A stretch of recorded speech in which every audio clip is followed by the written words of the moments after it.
Hi friends, my name is Kennedy Cripps and I will be teaching you guys today about length contraction and time dilation, which are just both manifestations of Einstein's theory of special relativity.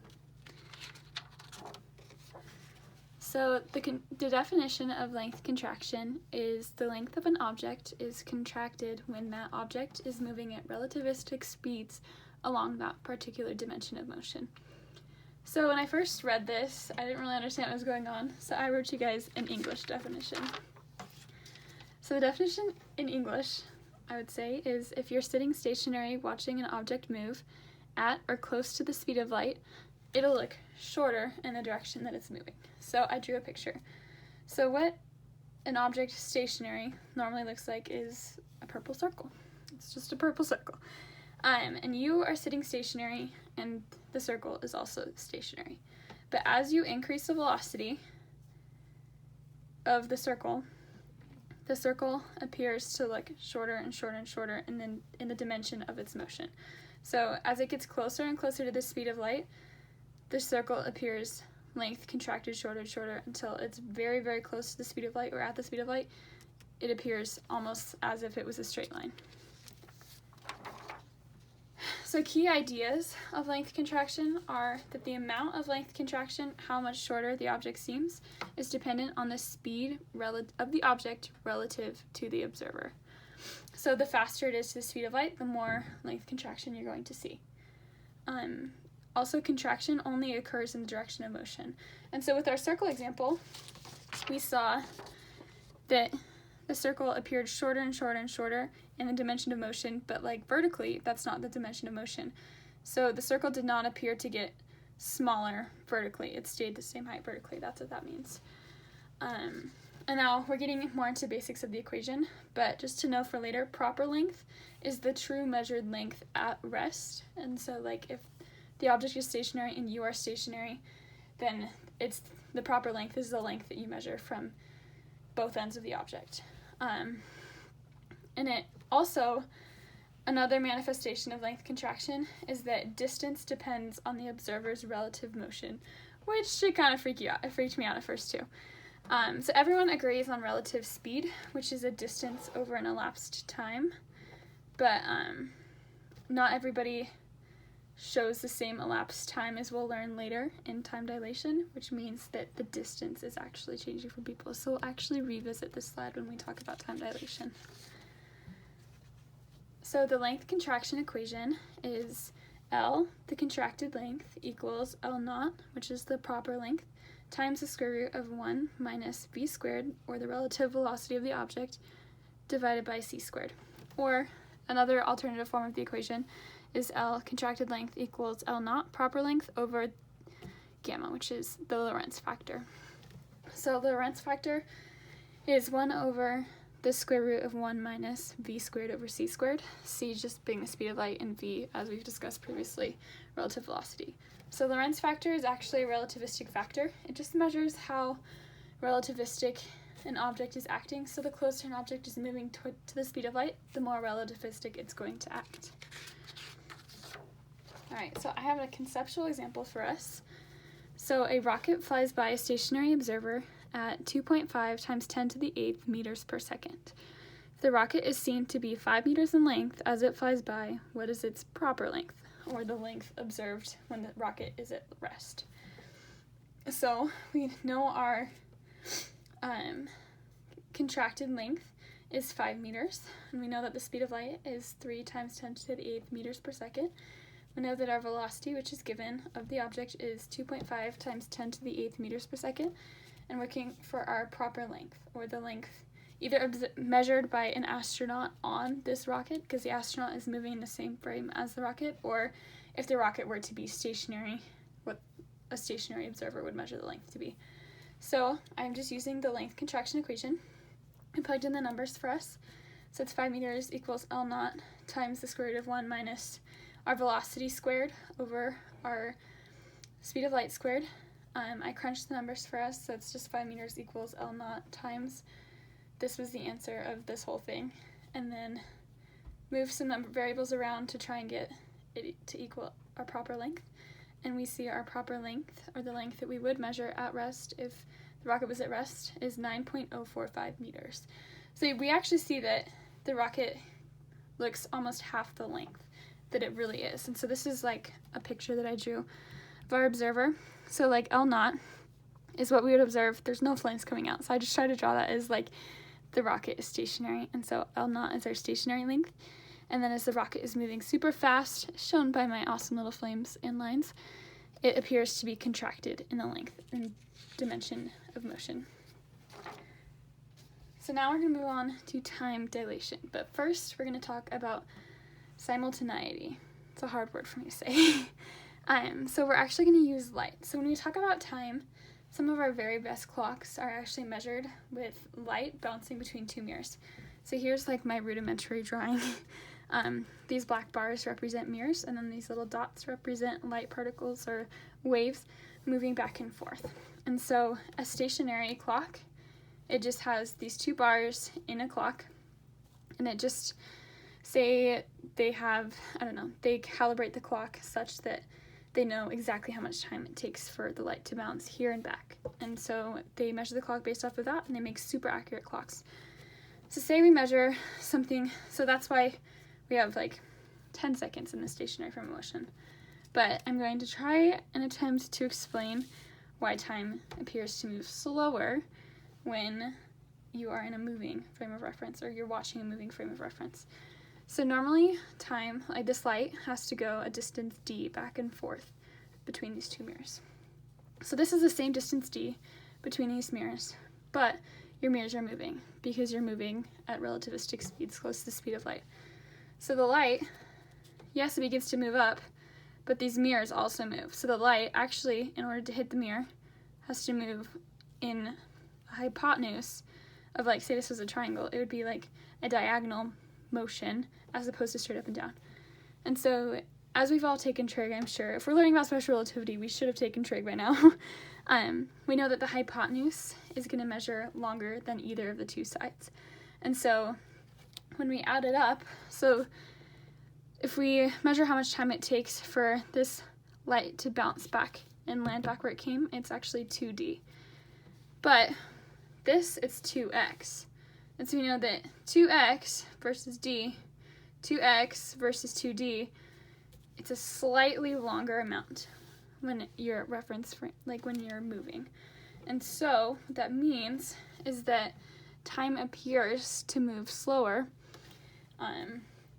for someone in a reference frame that is moving as opposed to someone that's in a reference frame that's not moving, which is why I showed this clock showing more time passing than this one for the same amount of time. So the ultimate repercussion of this is that simultaneity actually depends on the observer. So here's the repercussions explained in another example. So two events simultaneously happening in one reference frame doesn't mean that they will be happening simultaneously in a different frame. So the example that a lot of textbooks use is a thought experiment that Einstein came up with. So he said, we have one person on a train, and they have two light sources. There's one behind them and one in front of them at an equal distance from them. And this train is moving. This is v velocity in this direction. So we've got in this perspective, we're looking from observer B. This is observer A. We're going to be looking at observer B's perspective, but in this example, we'll be looking at observer A. So observer B, if he turns and looks exactly when the train passes by, then he will see these two lights shine simultaneously. However, from person A's perspective, because they're moving, and they shine the lights at the exact same spot, person B still is going to see them simultaneously, but person A is actually going to see this light source hit them before this light source. So which observer is right? The crazy thing is that they are both actually correct. So that's what I meant on the last slide by simultaneity is actually dependent upon the observer and what reference frame that you're in. If you're in a moving reference frame, you may not measure something to be simultaneous, but this stationary person is measuring them to be simultaneous. So the definition of time dilation then, so it's analogous to length contraction, is the slowing down of a clock for an observer in relative motion to that clock. So in English, that means a moving clock moves measures time more slowly when viewed by someone that is not in motion with it. So the key idea really here with all of these examples with the light clock and the train is that time is relative. So the time dilation equation, it looks super similar to the length contraction equation. So it's delta t, which is the dilated time, equals delta t naught, which is the proper time, or the time measured by the observer at rest relative to the observed event, divided by the square root of 1 minus v squared, or velocity, relative speed, divided by c squared, which is the speed of light, as we saw earlier.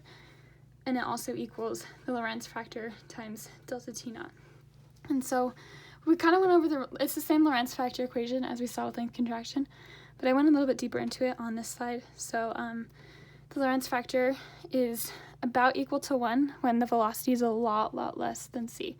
And so it kind of just matches up with, I don't know, Newtonian physics, but when the Lorentz factor, when the velocity is approaching c, it's very close to c, it's actually a lot greater than 1 and approaching infinity. So our time dilation conceptual problem is you're an astronaut and your twin is not. You're on a space mission for NASA, traveling a constant speed of 0.89 times the speed of light, or 0.89% of c, for the trip, which lasted 10 years in your reference frame. How much time has passed for your twin? So we know that delta t naught, or the time measured for someone stationary to the reference frame, is 10 years. So in this equation, in this example, it's actually a little bit tricky because you would think, I don't know, for me, when I first learned this, I always thought that the proper time or the proper length was always measured by the person at rest in the situation, but you measured it to be 10 years, and if you're stationary relative to that time measurement, then you're actually going to be measuring the proper time. So you measure, because you're moving with your measurement. So your proper time is 10 years. Speed of light, we know, and then our velocity is 0.89 c. And so we're looking for the time dilation, or the time that has passed for your twin. So the time that has passed for your twin equals 10 years, or the proper time that you measured, divided by the square root of 1 minus v squared over c squared. And so I crunched some numbers again. This is just a divided sign, I wrote it kind of wrong. But the time that your twin measures is 10 years divided by, this is the answer for this whole thing, and then we get the time that passes for your twin is 21.931 years, and the time it took for you to pass through 10 years. So when you actually get back to Earth, your twin is going to be 11.931 years older than you are, which is kind of crazy. So in order to bring it all together, I have a comprehensive problem. So this one's a little bit tricky, but hopefully I can explain it well. So it's a muon problem, and so a gamma ray hits Earth's atmosphere and makes a muon. So it's just a radioactive particle, and it's moving at 0.95 c. Generally, its half-life is 2 microseconds, but this one actually lasts 1.61 microseconds before it decays. How far did it travel from the perspective of a stationary observer, and also how far did it travel from the muon's frame of reference? So we know that the velocity of the muon, that's what this m is, equals 0.95 c. And then we also know that the proper time measured by someone on Earth, because we actually see the proper time is, it's measured from the muon's frame of reference. Forgive me, the proper time is from the muon's frame of reference. Is 1.61 microseconds. And so I drew a little picture down here. So we've got a person, A. We're just going to call them frame reference A. And they're standing on Earth, they're stationary. This gamma is just representing the gamma ray. Here's our little ray coming down, and it hits the atmosphere around the Earth, and it turns into muon, a radioactively charged particle, and it's moving super fast towards Earth, and person A is watching it. And so for A, we need to figure out how long it looks like it lasts, because we're measuring a time event. And so we actually have to first do time dilation before we can measure the length contraction, or the distance traveled from different perspectives. And so we see that delta t equals the Lorentz factor times the proper time. And so we know the proper time is 1.61 microseconds. And so the Lorentz factor, we have this equation from before. I just plugged in the velocity that was given, and we get 3.20256. You multiply that by proper time to get 5.15 microseconds. So then we can see the distance traveled from different perspectives. So for A, if you just kind of set the equations equal to each other for length contraction and time dilation, you get velocity equals the proper length over the dilated time. You flip those numbers around to get the variables around to get the proper length equals velocity times the dilated time, and we have this dilated time in the velocity because we figured out the dilated time up here and the velocity is given. So we find that the length that the observer sees the muon go is 1.469 kilometers.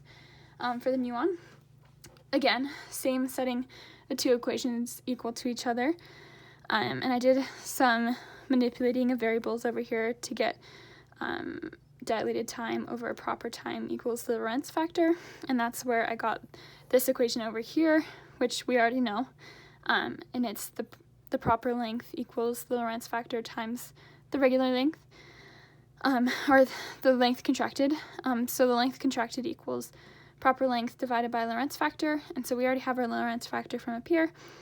We have our proper length as measured up here by the observer, because the observer is stationary, and we actually get that the muon observes that it travels 0.458 kilometers. So this is actually a very large difference, which is like a practical application of this would be like particle accelerators. We measure and observe that it travels what seems to us like miles, but because the particle is moving so close to the speed of light and so relativistically, it measures a much smaller distance of motion, which is really cool, which is where this comes back into play. Distance depends on an observer's relative motion, because we agree on speed, but we don't always agree on elapsed time due to time dilation. So thus, with length contraction, distance can change. So that's everything that I have for you guys. I hope you understand length contraction and time dilation a little bit more.